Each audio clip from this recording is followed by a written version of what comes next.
I've been running a custom apparel t-shirt business for over 22 years. And in this video, I'm gonna share with you the top 10 tips for simple yet effective designs and also what not to do. All right, what's up? It's Tom at One Hair T-Shirts, and I've been designing t-shirts for over 2 decades. So I know what looks good, and I also know what's gonna be bad. I'm gonna be going over the 10 most important things I've learned over the years of what's going to help sell your t-shirts. Let's go.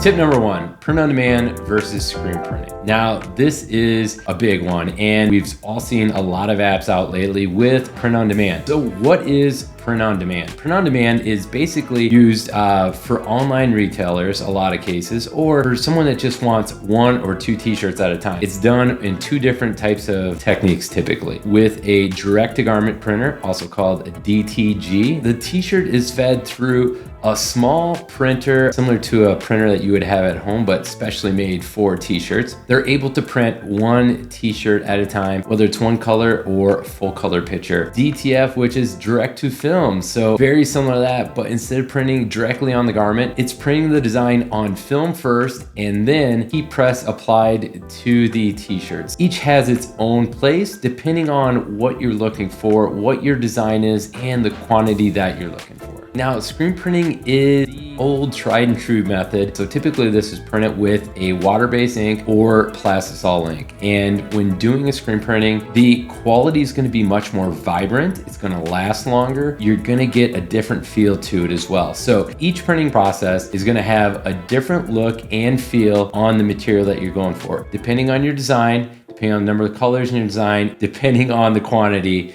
that's gonna help you choose whether you want print on demand or screen printing. All right, tip number 2, keep it simple. Simplicity is king when it comes to designing a t-shirt. We've all seen t-shirts that are simple, clean, and effective, and we've probably seen ones that are a little too busy and what I would call out of control. You want it asymmetrical. You wanna make sure the text is aligned with the images that are on the design, and you wanna make sure that the size of the image and the text all flows together and looks, appealing on the shirt. Making the simple complicated is commonplace. Making the commonplace simple, awesomely simple, that's creativity. Tip number 3, fonts matter a lot. The font you choose can make or break your design. Now, a font really is the heart and soul of the design because it's going to bring out that feeling and that emotion of what you want. Whether you have something big and bold or whimsical, maybe something calligraphy, keeping that font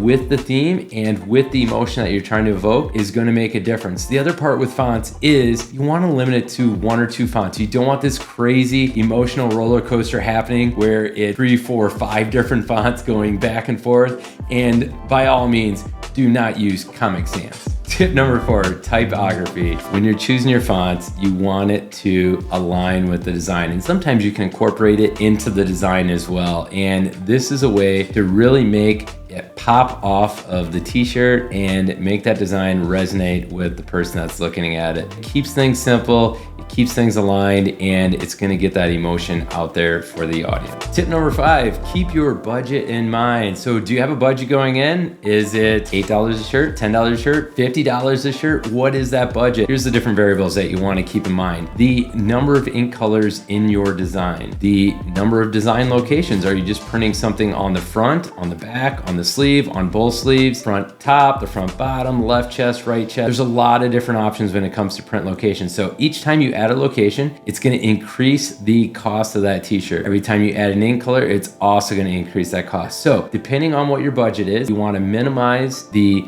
number of locations and number of ink colors if you're on a tight budget. And if you want to create something truly magnificent and there's absolutely no end in sight for the budget, you can print in every place on the t-shirt with as many colors as you want. Tip number 6, use negative space. So like I said in the last tip, if you're on a budget and you're trying to get the maximum amount of ink colors but not increase because you're adding ink colors, you can use negative space. What is negative space? I've never heard of that. Well, negative space is the actual color of the shirt. So you can incorporate the color of the t-shirt into your design. So let's just say it's a black shirt and you're using red and white ink on it. Create a 3-color design by using red, white, and black. It's budget friendly and it creates an eye-catching and intriguing effect by enabling you to add an extra color at no cost. Tip number 7, Make a t-shirt you would want to wear. Now think about this, whether you're designing a t-shirt for yourself or for your business and you're promoting a brand, you don't always want to do something that's what I would call a walking billboard. You want something that's going to be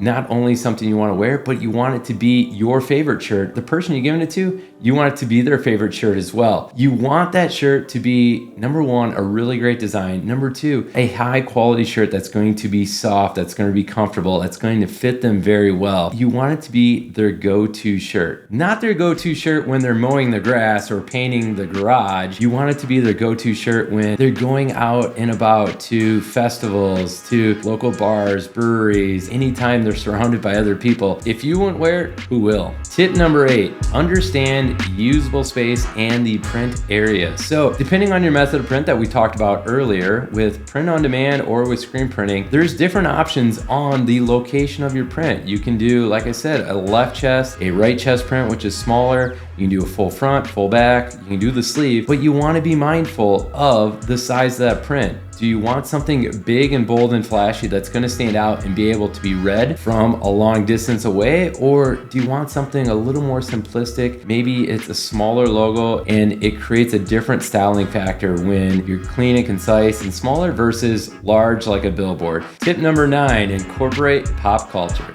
It doesn't matter if you're designing for a luxury clothing brand or employee uniforms for a meat processing plant. Most people are going to recognize and be familiar with pop culture, whether it's a quote, maybe a play off of a movie or something like that. It's always going to catch people's attention and is sure to be remembered. You can incorporate the pop culture into your design either humorously or in another way. Really, it's to catch someone's attention, be relevant. Really, it's got to incorporate to the overall design and what you're trying to get out of the t-shirts. Every t-shirt tells a story. If you're incorporating pop culture, make sure it helps tell your story. Tip number 10, brand placement. Be conscious of where you're putting the brand on the t-shirt and how it's incorporated into the entire design. Again, we don't want walking billboards because, well, it's a walking billboard. Who wants to be a walking billboard? Tastefully incorporate your logo in with the rest of the design, whether that's text, whether it's some other imagery. So for example, if it's text, people generally read from left to right. If there's a focal point in an image, their eyes are going to go to that. If there's something bold or that stands out on the t-shirt, that's also going to draw people's eyes or their attention.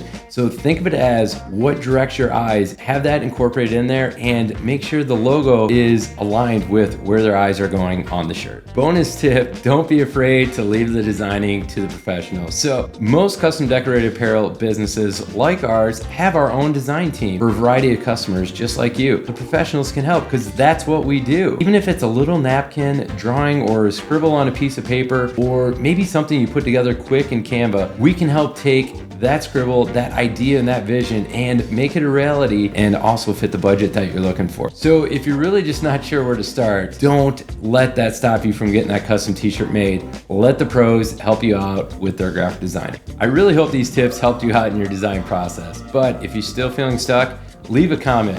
If you found this video helpful and you'd like to see more, like below and consider subscribing. And if you'd like to see how 1-800-T-shirts can help you design, print, and fulfill all your custom apparel needs, head on over to 1-800-Tshirts.com and schedule an appointment with one of our professionals right now.